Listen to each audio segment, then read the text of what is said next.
পশ্চিমবঙ্গে 2026-এর বিধানসভা নির্বাচনের ঢাকে কাঠি পড়ে গেছে অনেকেই বলছেন, কিন্তু আনুষ্ঠানিক দিনক্ষণ ঘোষণা হতে এখনও প্রায় এক বছরের মতো বাকি। আমরা লক্ষ্য করছি পশ্চিমবঙ্গের সব রাজনৈতিক দল নির্বাচনের প্রস্তুতি আরম্ভ করে দিয়েছে। তাই আমরা প্রত্যেক দিন 294 বিধানসভা কেন্দ্রের মধ্য থেকে একটি করে বিধানসভা কেন্দ্র নিয়ে আলোচনা করে থাকি। আজ আমাদের আলোচনায় যে বিধানসভা কেন্দ্র, তার নাম বৈষ্ণবনগর বিধানসভা কেন্দ্র। আপনারা সকলে জানেন 2021 সালের বিধানসভা নির্বাচনে এই বৈষ্ণবনগর বিধানসভা কেন্দ্র থেকে তৃণমূল কংগ্রেস প্রার্থী চন্দনা সরকার জয়লাভ করেছিলেন।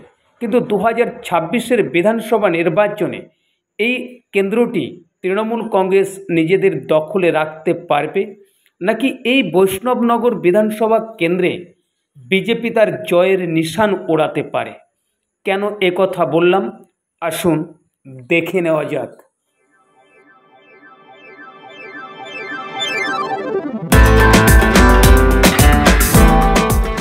নমস্কার, আপনারা দেখছেন দিশা টিভি চ্যানেল, আপনাদের চ্যানেল। প্রতিদিনের মতো আজকেও এক প্রতিবেদন নিয়ে আপনাদের কাছে এসেছি। আপনারা অনেকেই জানেন আমাদের এই চ্যানেলে প্রত্যেক দিন পশ্চিমবঙ্গের 294 বিধানসভা কেন্দ্রের মধ্য থেকে একটি করে বিধানসভা কেন্দ্র নিয়ে আমরা আলোচনা করে থাকি। 2026-এর বিধানসভা নির্বাচনে ফলাফল কি হতে পারে। তো আজ আমাদের আলোচনায় যে বিধানসভা কেন্দ্র, তার নাম বৈষ্ণবনগর বিধানসভা কেন্দ্র। আপনারা সকলে জানেন 2021-এর বিধানসভা নির্বাচনে এই বিধানসভা কেন্দ্র থেকে তৃণমূল কংগ্রেস প্রার্থী জয়লাভ করেছিলেন। কিন্তু 2026-এর বিধানসভা নির্বাচনে এই কেন্দ্রটি তৃণমূল কংগ্রেস নিজেদের দখলে রাখতে পারবে, নাকি বিজেপি এখানে তাদের জয়ের নিশান ওড়াতে পারে। সেই আলোচনা সব তথ্য আকারে এক এক করে আপনাদের সামনে তুলে ধরার চেষ্টা করব। সম্পূর্ণ ভিডিওটার সঙ্গে থাকবেন, তাহলে জানতে পারবেন আগামী 2026-এ এই বৈষ্ণবনগর বিধানসভা কেন্দ্রে কোন দল সম্ভাব্য জয়ী হতে পারে। তাই আমরা প্রথমে কয়েকটি নির্বাচনের ফলাফল দেখে নেব, তারপর আমরা আলোচনাতে আসব।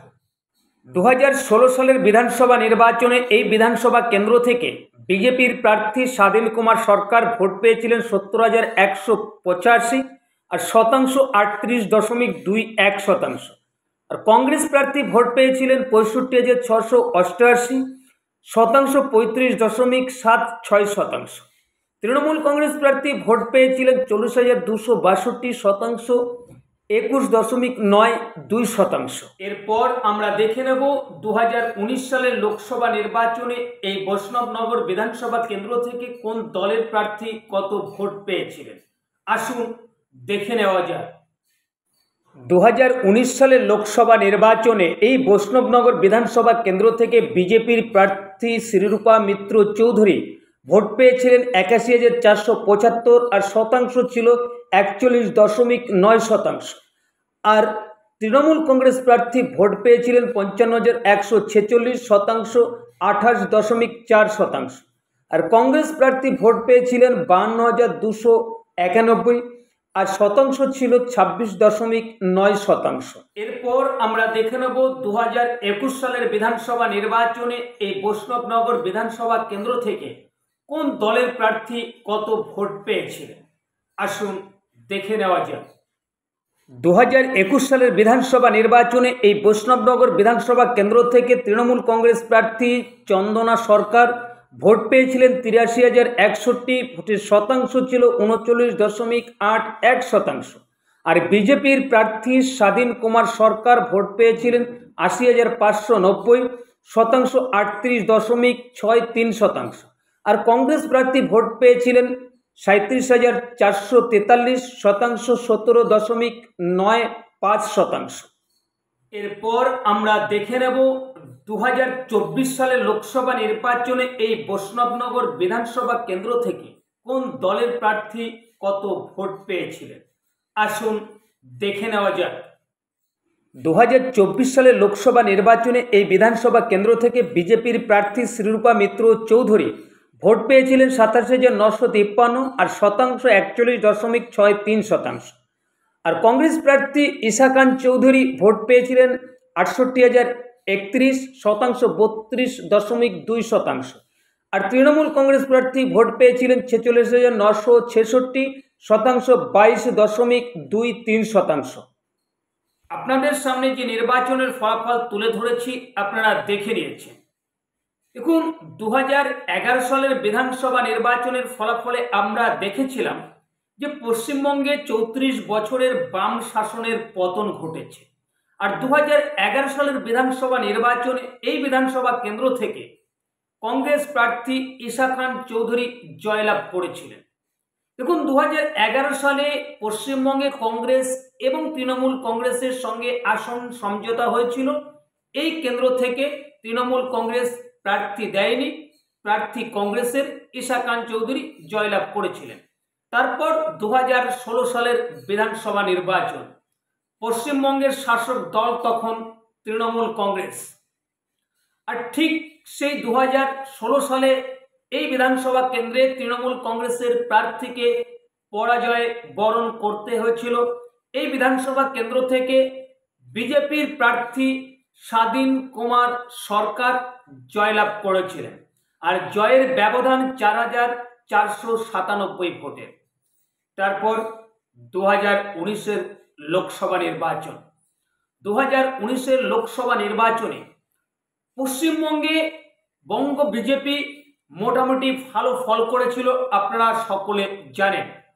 তাই এই যে বিধানসভা কেন্দ্রটি যে লোকসভা কেন্দ্রের অন্তর্গত, সেই মালদা দক্ষিণ লোকসভা কেন্দ্র বিজেপি না জয় পেলেও এই বিধানসভা কেন্দ্র থেকে কিন্তু বিজেপির প্রার্থী শ্রীরূপা মিত্র চৌধুরী 26,329 ভোটের ব্যবধানে এগিয়েছিলেন। তারপর 2021-এর বিধানসভা নির্বাচন। 2021-এর বিধানসভা নির্বাচনে আমরা দেখেছিলাম এই বৈষ্ণবনগর বিধানসভা কেন্দ্র থেকে তৃণমূল কংগ্রেস প্রার্থী চন্দনা সরকার জয়লাভ করেছিলেন। জয়ের ব্যবধান 2,471 ভোটে। তার নিকটতম প্রতিদ্বন্দ্বী ছিলেন বিজেপির প্রার্থী স্বাধীন কুমার সরকার। তারপর 2024-এর লোকসভা নির্বাচন। 2024-এর লোকসভা নির্বাচনে পশ্চিমবঙ্গে বিজেপির ফলাফল 2019-এর তুলনায় খারাপ হলেও এই বিধানসভা কেন্দ্র থেকে বিজেপির প্রার্থী শ্রীরূপা মিত্র চৌধুরী এগিয়ে আছেন 19,922 ভোটের ব্যবধানে। কি হতে পারে 2026-এর বিধানসভা নির্বাচনের সম্ভাব্য ফলাফল এই বৈষ্ণবনগর বিধানসভা কেন্দ্রে? আসুন আলোচনাতে আসব। প্রথমে বলবো, এই বৈষ্ণবনগর বিধানসভা কেন্দ্রে যে সকল ভোটাররা বসবাস করেন তার মধ্যে প্রায় 47.8% সংখ্যালঘু ভোটাররা বসবাস করে। আর পশ্চিমবঙ্গের অনেক রাজনৈতিক বিশেষজ্ঞরা বলে থাকেন পশ্চিমবঙ্গে যে সকল সংখ্যালঘু ভোটাররা বসবাস করেন তার মধ্যে প্রায় 90% সংখ্যালঘু ভোট তৃণমূল কংগ্রেসের ভোট বাক্সে যায়। পশ্চিমবঙ্গে যে বিধানসভার সংখ্যালঘু অধ্যুষিত সেই সব বিধানসভাতে আমরা লক্ষ্য করেছি যে সেখানে তৃণমূল কংগ্রেসের জয় এসেছে। কিন্তু ব্যতিক্রম ছিল, আমরা দেখেছি 2016 সালে তখন রাজ্যের শাসক দল তৃণমূল, তখনও কিন্তু মালদা মুর্শিদাবাদে তেমন প্রভাব ফেলতে পারেনি তৃণমূল কংগ্রেস। 2021 সালের বিধানসভা নির্বাচনে এসে দেখা গেছে যে তৃণমূল কংগ্রেস মালদা মুর্শিদাবাদেও তাদের ফলাফল ভালো করেছে। তাই সেই সময় অনেকে বলেছিলেন যে 2021 সালের বিধানসভা নির্বাচনে তৃণমূল কংগ্রেসকে সংখ্যালঘু ভোটাররা দুহাত ভরে ভোট দিয়েছে। সত্যি কিনা জানি না। দেখুন, তারপর আমরা যদি 2024 সালের লোকসভা নির্বাচনের ফলাফলটা দেখি, সেই মালদা মুর্শিদাবাদে আবার হয়তো এই সংখ্যালঘু ভোটাররা তৃণমূল কংগ্রেস থেকে মুখ ফিরিয়ে নিয়েছে। কেননা এই যে বৈষ্ণবনগর বিধানসভা কেন্দ্র নিয়ে আমরা আজ আলোচনা করছি, সেখানে কিন্তু 2021 সালের বিধানসভা নির্বাচনে তৃণমূল কংগ্রেস প্রার্থী চন্দনা সরকার জয়লাভ করেছিলেন। কিন্তু 2024 লোকসভা নির্বাচনে এসে দেখা গেল সেই তৃণমূল কংগ্রেসের প্রার্থী এই বৈষ্ণবনগর বিধানসভা কেন্দ্র থেকে 3 নম্বর পজিশন দখল করেছে। তাই কি হতে পারে 2026 বিধানসভা নির্বাচনের সম্ভাব্য ফলাফল? তাই আমরা আমাদের এই প্রতিবেদন করার আগে এই বৈষ্ণবনগর বিধানসভা কেন্দ্রের কিছু সংখ্যক জনগণের কাছে আমরা প্রশ্ন রেখেছিলাম, আমরা জানতে চেয়েছিলাম তাদের সেই উত্তর, তাদের যে মতামত আর এই নির্বাচনের যে ফলাফল আপনাদের দেখিয়েছি তাতে করে আমাদের আলোচনায় উঠে এসেছে যদি এই বিধানসভা কেন্দ্রে 2024 লোকসভা নির্বাচনে যেমন সংখ্যালঘু ভোট দুভাগে ভাগ হয়েছে তেমন যদি 2026 বিধানসভা নির্বাচনে হয় তাহলে কিন্তু এই বিধানসভা কেন্দ্রে বিজেপি সম্ভাব্য জয়ী হতে পারে। আপনাদের মূল্যবান মতামত আপনারা কমেন্টের মাধ্যমে জানাবেন। আর আমাদের ভিডিও যদি ভালো লেগে থাকে অবশ্যই একটি লাইক করবেন, শেয়ার করবেন এবং চ্যানেলকে সাবস্ক্রাইব করে আমাদের পাশে থাকবেন। ধন্যবাদ। দেখা হবে অন্য কোনো প্রতিবেদনে। ততক্ষণ আপনারা ভালো থাকবেন, সুস্থ থাকবেন।